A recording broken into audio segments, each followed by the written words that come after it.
এগুলো হাঁস এবং মুরগির বাচ্চা। কিছুক্ষণ আগে এরা ফুটে বের হয়েছে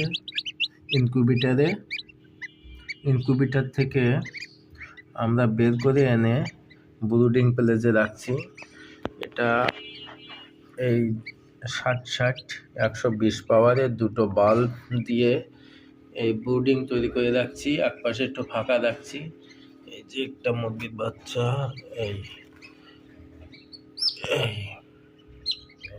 এটা মুরগির বাচ্চা, দেখেন কত সুন্দর হেঁটে বেড়াচ্ছে। তো এখানে 72 ঘন্টা এরা থাকবে বোর্ডিং প্লেসে লাইট সাপোর্টে, যাতে এদের শরীরের লাইটের অভাবটা দূর হয়। বেরোনোর সাথে সাথে গায়ে জ্বর থাকে, এই লাইট সাপোর্টেই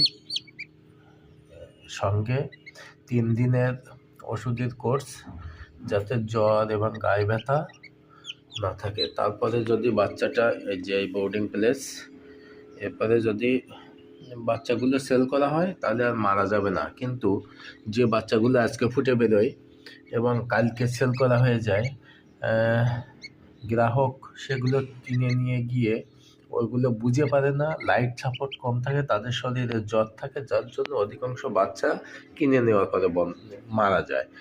তো মারা যাওয়ার হাত থেকে রক্ষা করার জন্য এই লাইট সাপোর্টের ব্যবস্থা।